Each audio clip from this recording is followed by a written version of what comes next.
चलो आगे बढ़ते हैं। सम नंबर 27 हम पढ़ लेते हैं। चलो, तो calculate the cash flow operating activities from the following information. Profit after considering the following items before tax. Tax के पहले की बात है, 2,50,000। अब प्रॉफिट बिफोर टैक्स मतलब क्या होता है? अब नेट प्रॉफिट बिफोर टैक्स का मतलब क्या हुआ? Calculation of net profit before tax and extraordinary item बोलते हैं। तो बिफोर टैक्स तो है, पर एक्स्ट्राऑर्डिनरी आइटम नहीं बोला। मतलब एक्स्ट्राऑर्डिनरी आइटम तो ऐड करने की बाकी रह गई है। अब ये भी एक्स्ट्राऑर्डिनरी आइटम है, नॉन कैश एक्सपेंस है, प्लस होगा। ये भी नॉन कैश एक्सपेंस है, भी प्लस होगा। ट्रांसफर टू रिजर्व है, ये ऐड होगा या नहीं होगा? सोच ले, नेट प्रॉफिट बिफोर टैक्स है। टैक्स है ना, तो ये ट्रांसफर देखो, वो तो पहले पहला क्या होता है, हमें net profit before tax net profit पहले दिया होता है, फिर हम रिजर्व में ट्रांसफर करते हैं, बराबर। प्रपोज डिविडेंड देते हैं, इंटरिम डिविडेंड देते हैं, प्रोविजन फॉर टैक्स लेते हैं, रिफंड फॉर टैक्स लेते हैं। तो हमारे हाथ में क्या आता है मुझे बताना? Net profit before tax tax and and extra ordinary. Extraordinary. अगर वही मुझे दे दिया बिफोर टैक्स है, पर एक्स्ट्रा ऑर्डिनरी आइटम्स नहीं दे दिए, हाँ, हम एक्स्ट्रा ऑर्डिनरी आइटम्स से खाली एड बैक करेंगे ना, ये एक्स्ट्रा ऑर्डिनरी आइटम्स में आते हैं। इसलिए ये किया है तो ओके, तो रिजर्व एक्चुअली क्या करना है? एड बैक करना है, बिकॉज हमारे पास नेट प्रॉफिट बिफोर टैक्स ही है खाली, तो खाली टैक्स एड बैक नहीं करना है। अब इसके अंदर क्या है, गेन ऑन, तो ये भी नॉन कैश इनकम है, तो ये माइनस होगी। अब यहाँ पे क्या होगा, ट्रेड रिसेबल। अगर ये एसेट बड़ी है, मतलब 10,000 बड़ी है, कैश बड़ी, तो ये माइनस होगा। एसेट बड़ी वाला कैश घटी, ये क्या हुआ है, लायबिलिटी घटी, तो कैश भी कैश घटेगी। करेगा। और प्रीपेड एक्सपेंस क्या है, घटे, हाँ, मतलब कैश करंट एसेट बढ़ेगा। घटे, करंट तो कैश बढ़ेगी। हाँ, हो गया आंसर। चलिए पहली बात कर लेते हैं, हम पहले रूटी लिख देते हैं। रूटी मैंने लिख दिया, नेट प्रॉफिट बिफोर टैक्स। अगर अब मुझे टैक्स दिया गया होता तो ये मैं एडमिट नहीं करता, तो उसमें बिफोर टैक्स दिया हुआ।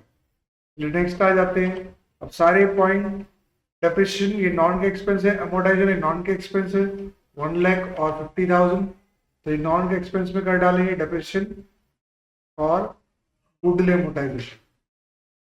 करेक्ट। नेक्स्ट, उसके बाद बोला जनरल रिजर्व, तो वो 70,000 ऊपर डाल देंगे जनरल रिजर्व, वो जो पोर्शन है डाल दिया हमने। Next, gain on sale of non profit, ये नॉन कैश इनकम है, तो ये माइनस होगा नॉन ऑपरेटिंग इनकम में। Any doubts? तो पहले वो चार चीजें आती हैं, reserve, interim dividend, final dividend और provision for tax. Provision tax तो आएगा नहीं, बिकॉज ऑलरेडी ऊपर एडेड ही है। फिर नॉन के एक्सपेंस प्लस करेंगे, नॉन कैश इनकम माइनस करेंगे, और वो फाइनेंशियल एक्टिविटी वाला पॉइंट, ये सेकेंड वाला पार्ट था। अब ऑपरेटिंग प्रॉफिट और बिफोर वर्किंग कैपिटल चेंजेस मिलेगा, फिर वर्किंग कैपिटल का डाल लेंगे। यानी इसमें तीनों स्टेज आ गए। पोर्शन भी एड बैक हो गया, नॉन के एक्सपेंस और फाइनेंशियल एक्टिविटी एड बैक हो गया, invested activity income, invested activity income और नॉन कैश इनकम प्लस हो गई, सॉरी माइनस हो गई, और फिर वर्किंग कैपिटल चेंजेस, तीनों ही आ गए। देख लेते हैं यहाँ पे, तो क्या आएगा यहाँ पे, अब बताओ। करंट एसेट बड़ी, माइनस होगा, माइनस में डाल देते हैं, करंट एसेट बड़ी इसलिए। नेक्स्ट, ट्रेड पेबल्स बढ़ा, ये भी माइनस में डाल देंगे, बस लायबिलिटी बढ़ी तो कैश भी घटेगी। 50,000 बढ़ गए, हाँ 50,000 ही है। नेक्स्ट, प्रीपेड एक्सपेंस कम हुए, तो करंट एसेट कम हुई तो कैश बढ़ेगी, 20,000, तो ये कैश बढ़ने पे लिख देंगे। तो ये इधर में कौन सा? तो टाइटल गलत गलत लिख दिया है ना। Increase in current liability and decrease in current asset, तो करंट एसेट कम होगी तो कैश बढ़ेगी ना, तो यहाँ टाइटल ऊपर नीचे कर देते ट्रेड हैं। रिसीवेबल आ गई। हाँ, तो ये टाइटल ऊपर नीचे कर देते हैं ना, ये हो जाएगा ना, अच्छा कुछ कर देते हैं, कभी पूरा बदलना मुश्किल है। सही है, तो हो जाएगा ना। टाइटल गलत लिख दिए, एक्चुअली होता ऊपर है और नीचे है। हम पहले एड बैक प्लस करते हैं और माइनस करते हैं, टाइटल ऊपर नीचे कर दिया, बात सही हो जाएगी। इशू नाउ खराब है, क्लियर है। अब नेक्स्ट आते हैं, अब क्या होगा बताओ, अब क्या होगा, अब इन दोनों को प्लस करो तो आएगा अपना 320, तो ये 150 टोटल करेंगे, 320 प्लस 150 इट इज 470, 470 में से 30 माइनस करेंगे 440, तो operating profit before working capital changes मिल जाएगा। उसके बाद 60 यहाँ पे क्या करेंगे, लेस करेंगे तो आएगा 380 और 20 प्लस पे 4 लगा जाएगा। Any doubts? चलो नेक्स्ट आते हैं, 28 सम अभी नहीं करेंगे, उसका एक नया वीडियो बनाएंगे, वो बहुत बड़ा सम है। चलिए 29 सम ले लेते हैं, चलिए 29 सम,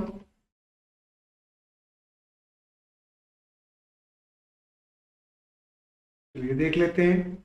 जनरल रिजर्व कितना अभी लाइन टू लाइन चलते ही जाते हैं, चलो तो खत्म भी होता जाएगा, करेक्ट। तो बोलो जनरल रिजर्व कितना बड़ा, 50। हमें क्या दिया हुआ है, net surplus of profit and loss account ही दिया हुआ है, 70 माइनस लॉस 60, पहले वो लिख देते हैं, तो 70 minus 60, how it is going on. तो भाई net profit before tax and extraordinary item पहले से ही लिख दिया है, मतलब वर्किंग नोट में होगा, सही है। तो पहले वर्किंग नोट बना लेते हैं, फिर सम पढ़ते ही जाते हैं, करते ही जाते हैं। तो पहले आपके पास 70 माइनस 60 प्लस 60 का बिकॉज लॉस है, तो ये 130 आ जाएगा। चलो ये 130 में यहाँ लिख देता हूँ, पहले इसकी वर्किंग कर लेते हैं। चलो सरप्लस वाला तो पॉइंट हो गया, उसके बाद जनरल रिजर्व कितना ट्रांसफर किया बेटा, 50। तो 50 हम किसमें डाल देंगे, 50 प्लस, चलो ये खत्म हो गया, ये खत्म हो गया। डिबेंचर ऑफ फाइनेंशियल एक्टिविटी है, उस पर इंटरेस्ट देना है, बराबर है। ये बात अभी हमारी यहाँ पे होगी नहीं। ट्रेड पेबल्स करंट लायबिलिटी है, चलो पहले इसका भी सम साथ साथ में करते जाते हैं, वर्किंग नोट की पहले वर्किंग नोट निपटा दें, पहले वर्किंग नोट निपटा देते हैं, बराबर। तो रिजर्व हो गया, उसके अलावा हमें यहाँ पे क्या क्या चाहिए होगा, रिजर्व, डिविडेंड और टैक्स। तो रिजर्व तो आ गया, डिविडेंड कोई है भैया, नहीं है। टैक्स कोई है, नहीं है। इंटरटेनमेंट कोई है, नहीं है। तो यहाँ 180 आ रहा है, तो वही इन्होंने लिख दिया है शायद। हाउ मच रिटर्न 180, बात खत्म। चलिए आगे बढ़ते हैं, या तो आप इस तरह भी लिख सकते हो, रिजर्व अलग से प्लस कर लेना होता है, ये अलग अलग करते ना, ये गलत हो जाता है। यहाँ पे अगर रिजर्व प्लस कर लेते तो काम हो जाता, कंफ्यूजन क्रिएट कर देंगे। चलिए नेक्स्ट आते हैं आगे। चलो अब क्या होगा बेटा, बोलो। अब डिबेंचर की ओर आते हैं, तो ये क्या है, 310 to 10, यानी हमने क्या किया, 1 लाख के डिबेंचर इशू किए और हमें उस पर इंटरेस्ट भी दिया होगा। तो जो इंटरेस्ट दिया हुआ तो ओपनिंग पे देते हैं, तो 2,10,000 पे 10% 21,000 रुपये का इंटरेस्ट दिया होगा, और ये फाइनेंशियल एक्टिविटी का इंटरेस्ट है, तो ये एक्स्ट्राऑर्डिनरी आइटम में माइनस होगा ना, कितने 21,000 में माइनस होंगे, सही है ना। क्यों, ये फाइनेंशियल एक्टिविटी का इंटरेस्ट है, ये प्लस होगा, ये प्लस होगा। जैसे हम लोग क्या करते हैं, हाँ, तो नॉन कैश एक्सपेंस में एड बैक करते हैं, याद है ना, प्लस फाइनेंशियल एक्टिविटी का इंटरेस्ट प्लस एड बैक करते हैं। ये आपका इंटरेस्ट डिबेंचर आ गया 21,000 रुपये। बिकॉज तुम लोगों को याद हो तो मैंने एक फॉर्मेट में यहाँ दिखा दिया था कि एक्स्ट्राऑर्डिनरी आइटम में क्या होता है, फाइनेंशियल एक्टिविटी का इंटरेस्ट प्लस होता है और नॉन का एक्सपेंस प्लस होता है, और इन्वेस्टिंग एक्टिविटी का इंटरेस्ट और इनकम माइनस होता है और नॉन कैश इनकम माइनस होती है। चलिए आगे बढ़ते हैं, अब यहाँ पे क्या आएगा बताओ, बोलो क्या आएगा। अब ट्रेड पेबल्स है, तो वो करंट लायबिलिटी है, करंट लायबिलिटी वो 11 लाख में बढ़ गई, करंट लायबिलिटी 11 लाख बढ़ गई है, उसमें 11 लाख है सेंसर में, 11 लाख बढ़ गई है, तो करंट लायबिलिटी बढ़ी तो कैश ही बढ़ेगी, तो करंट लायबिलिटी बढ़ी तो कैश ही बढ़ेगी, तो एड बैक में लिख दें। नेक्स्ट आ जाए, उसके बाद क्या है, 30 है, 40 बड़े हैं कैश एंड कैश इक्विवेलेंट, तो ये तो ओपनिंग और क्लोजिंग ही है, तो इससे मैं कैश फ्लो स्टेटमेंट टैली करना होता है, तो मुझे तो ऑपरेटिंग एक्टिविटी ढूंढनी है, तो मेरे लिए तो ये काम का है ही नहीं ओपनिंग क्लोजिंग बैलेंस, तो पूरा कैश फ्लो स्टेटमेंट बनाना होता तो पता चलता। अब गुडविल क्या हुई है, एमोटाइज हुई है 20,000, तो it's a non cash expense, तो ये क्या होगा, एड बैक होगा, नॉन कैश एक्सपेंस यहाँ पे एड बैक होगा, करेक्ट, तो एड बैक हुआ 20,000। नेक्स्ट आ जाए, फिर क्या दिया हुआ है बेटा, बताओ मशीन कितने की दी है, 40,000 का उसका तो उस पर डेप लगा हुआ 40,000 रुपए का, तो डेप लगा दो, तो डेप क्या होगा, नॉन के एक्सपेंस होगा 40,000 रुपए का, वो आ गया। नेक्स्ट, उसके बाद क्या है, नॉन करंट इन्वेस्टमेंट है, मतलब ये लॉन्ग टर्म इन्वेस्टमेंट है, तो ये इन्वेस्टिंग एक्टिविटी हुई, और इन्वेस्टिंग एक्टिविटी में 1 लाख बढ़ा, वो तो इन्वेस्टिंग एक्टिविटी में जाएगा, लेकिन यहाँ पे 60,000 जो ओपनिंग बैलेंस है उस पर इंटरेस्ट मिला होगा 6,000 रुपए का, तो इधर इन्वेस्टिंग एक्टिविटी की इनकम हुई, तो हम माइनस करेंगे, वो कहाँ माइनस करेंगे, यहाँ पे, करेक्ट। नेक्स्ट आ जाओ, एनी डाउट्स, नेक्स्ट आते हैं, उसके बाद बताओ क्या आएगा, इन्वेंटरी इन्वेंट्रीज कितनी है, 60,000 है, 245 हो गई, तो 185 की इन्वेंट्री बढ़ी तो करंट एसेट बढ़ेगी, 185 की करंट एसेट बढ़ेगी तो कैश क्या होगी, घटेगी, घटा देते हैं। एनी डाउट्स, नेक्स्ट आते हैं, उसके बाद प्रोविजन फॉर डाउटफुल डेब्ट्स पड़ा, ये नॉन कैश एक्सपेंस है, तो ये क्या करेंगे, बढ़ाएंगे 50,000 रुपए का, तो बढ़ा दिया 50,000 रुपए का नॉन कैश एक्सपेंस। और आगे बढ़ते हैं, फिर क्या बोला है, ट्रेड रिसीवेबल्स, डेटा से 11 लाख के बड़े हैं, 11 लाख के डेटा से बड़े, करंट बढ़ी तो कैश क्या होगी, घटेगी, तो घटा दो इसको, तो यहाँ पे घटा देते हैं 11 लाख रुपए, तो मजाक किया, बढ़ा के घटा दिया, तो अब सारा सॉल्व करते हैं, 180 या 90, 110, 110 प्लस 21, 110, 131, तो ये कितना हो जाएगा, 2 लाख, 3 लाख 11,000, बराबर, 3 लाख 11,000 में से 6,000 माइनस कर 3 lakh 5,000, operating profit before working capital changes, first step हो गया था, सेकंड स्टेप हो गया, थर्ड स्टेप, अब 3 लाख 5,000 में ये प्लस 11 लाख, तो 14 लाख 5,000 माइनस 12 लाख 85,000, तो आपका आंसर आ जाएगा 120,000 cash flow from operating activities. Any doubts, next आते हैं, इलस्ट्रेशन 30 करवा दिया था, 30 भी ले लेते हैं।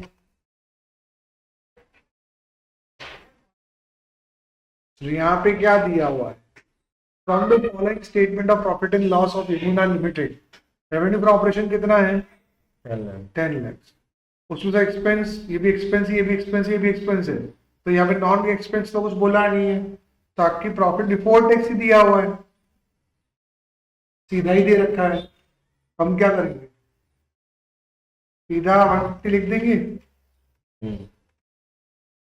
आपको रिजर्व रिजर्व तो भी एडमिट करना हो, और यहाँ पे आई थिंक कोई रिजर्व रिजर्व तो होगा नहीं,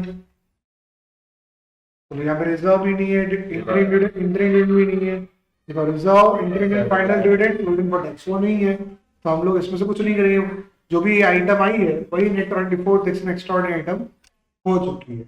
अब क्या मुझे यहाँ पे एक्स्ट्राऑर्डिनरी आइटम कोई दे रखी है, non cash expense, non cash income, नहीं, मतलब ये जो प्रॉफिट है वही मेरा ऑपरेटिंग प्रॉफिट बिफोर है क्या, डेप्रिसिएशन यहाँ पे है कोई, अदर एक्सपेंसेस इंक्लूडेड डेप्रिसिएशन, तो ये दे रखा है, चलिए अब काम करते हैं और क्या करेंगे।